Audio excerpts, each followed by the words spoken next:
तो दोस्तों आज इंडिया के अंदर रिफाइनरी और ऑयल सेक्टर से जुड़ी हुई जो भी कंपनीज हैं उनके अंदर बहुत जबरदस्त गिरावट देखने को मिली है। और उसका कारण क्या है कि इतनी जबरदस्त गिरावट हुई है। ओएनजीसी का जो शेयर है उसके अंदर 12% की गिरावट हुई है। रिलायंस का जो शेयर है उसके अंदर 9 से 10% की गिरावट आज की तारीख में हमें देखने को मिली है। तो छोटी मोटी कंपनीज तो चलती है, पर रिलायंस इंडस्ट्रीज का जो शेयर है इंडिया के अंदर नंबर 1 कंपनी है मार्केट कैप के अनुसार। उसके अलावा लार्ज कैप कंपनी है, तो लार्ज कैप कंपनी के अंदर इतनी जबरदस्त गिरावट बहुत सोचने वाली बात होती है। इतनी जबरदस्त गिरावट बहुत सालों बाद हमें देखने को मिली है। 9 से 10% एक साथ कोई भी शेयर गिर जाता है तो ये वास्तव में सोचने वाली बात है।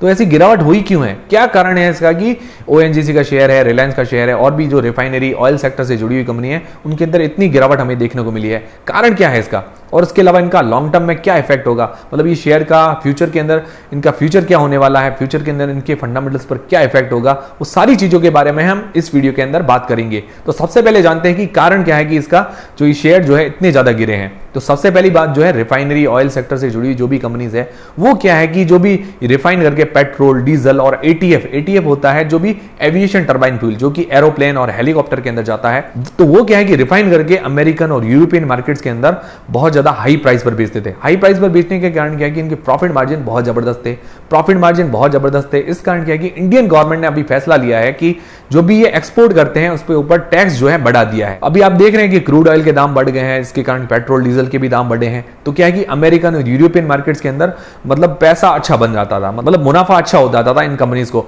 तो इनके प्रॉफिट मार्जिन बहुत तगड़े हो गए थे। इस कारण क्या है कि इंडियन गवर्नमेंट ने एक्सपोर्ट पर टैक्स बढ़ा दिया है। पेट्रोल और एटीएफ मतलब एविएशन टर्बाइन फ्यूल पर जो टैक्स बढ़ाया है लगभग 6 रुपए पर लीटर, मतलब लीटर के हिसाब से 6 रुपए बढ़ा दिया है। और डीजल पर जो टैक्स बढ़ाया है 13 रुपए पर लीटर, मतलब पर लीटर के हिसाब से 13 रुपए डीजल के ऊपर टैक्स बढ़ा दिया है, मतलब जो भी एक्सपोर्ट करेंगे उस पर। और इसके अलावा जो डोमेस्टिक क्रूड ऑयल है उस पर 23,230 रुपए का पर बैरल के हिसाब से टैक्स बढ़ा दिया है। तो इस कारण क्या है कि इनके शेयर्स के अंदर एकदम से हमें गिरावट देखने को मिली है। तो ये टैक्स बढ़ाया है तो इन कंपनीज पर ऐसा क्या इफेक्ट हुआ कि इनके शेयर्स के दाम गिर गए। तो देखिए दोस्तों, टैक्स बढ़ेगा तो इनके प्रॉफिट मार्जिन जो है वो घट जाएंगे, मतलब जो ये प्रॉफिट कमाएगी तो उसके अंदर इनके प्रॉफिट मार्जिन कम हो जाएंगे, टैक्स बढ़ना पड़ेगा। तो इस कारण क्या है कि इन शेयर्स के अंदर एकदम से हमें गिरावट देखने को मिली है।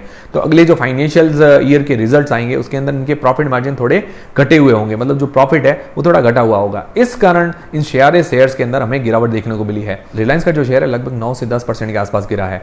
2500 से ऊपर का भाव चल रहा था, आज 2370 लोएस्ट बनाया है। आज 2400 रुपए के आसपास बंद हुआ है। तो लगभग गिरावट होने तक 8% के आसपास गिरावट हमें देखने को मिली है रिलायंस के शेयर के अंदर। ओएनजीसी के शेयर के अंदर हाईएस्ट गिरावट हुई है 12% के आसपास। और उसके अलावा और भी काफी सारे शेयर्स हैं, जैसे मंगलोर रिफाइनरी है उसके अंदर भी गिरावट देखने को मिली है, चेन्नई पेट्रोकेमिकल है उसके अंदर भी गिरावट देखने को मिली है, आईओसीएल और गेल और भी काफी सारी जो भी रिफाइनरी और ऑयल सेक्टर से जुड़ी हुई कंपनी है उन सारे शेयर्स के अंदर गिरावट देखने को मिली है। पूरा ऑयल सेक्टर आज गिरा है ये टैक्स बढ़ाने के कारण। जो भी एक्सपोर्ट करती है कंपनियां स्पेशली उनका तो शेयर आज गिरे हैं। और जो रिलायंस शेयर है, मतलब रिलायंस शेयर का जो मेन बिजनेस है 50 से 60% के आसपास ऑयल बिजनेस से आता है। जो इसका रेवेन्यू जनरेट होता है 50 से 60% ऑयल बिजनेस से होता है, बाकी टेलीकॉम सेक्टर, रिटेल बिजनेस से भी आता है। तो अब देखिए दोस्तों, इसका लॉन्ग टर्म पर इफेक्ट क्या पड़ेगा। तो लॉन्ग टर्म पर इनके फंडामेंटल्स पर ज्यादा इफेक्ट नहीं पड़ने वाला है। इनके हालांकि प्रॉफिट मार्जिन थोड़े से कम होंगे, पर प्रॉफिट मार्जिन कम हुए हैं तो क्या है कि आगे ये सेल भी जो करेंगे वो प्राइस बढ़ाकर कर सकते हैं। हो सकता है इनके प्रॉफिट मार्जिन पर ज्यादा इफेक्ट आने वाले टाइम में ना पड़े। ये मुझे लग रहा है शॉर्ट टर्म के अंदर इफेक्ट है, बाकी इनके फंडामेंटल्स पर कोई भी इफेक्ट नहीं हुआ है। कंपनी अच्छी है, लॉन्ग टर्म के साथ इसके अंदर बने रह सकते हैं। स्पेशली जो रिलायंस इंडस्ट्रीज कंपनी है, मल्टी बैगर कंपनी है, ये जो अभी टेलीकॉम सेक्टर के अंदर भी है, मतलब जियो का और ज्यादा विस्तार कर रही है, जियो फाइबर भी आ गया है। उसके अलावा रिटेल बिजनेस के अंदर भी है, जो ये मॉल्स वगैरह के हैं, रिलायंस रिटेल है, रिलायंस डिजिटल है, रिलायंस फ्रेश है, तो इस बिजनेस के अंदर भी है, इसको भी आगे फैला रही है। उसके अलावा ऑयल सेक्टर से भी इसका अच्छा रेवेन्यू जनरेट होता है। उसके अलावा हाइड्रोजन फ्यूल भी ये जनरेट करेगी, मतलब जो रिन्यूएबल एनर्जी के अंदर भी ये उतरने जा रही है। तो फ्यूचर बहुत अच्छा है रिलायंस इंडस्ट्रीज का।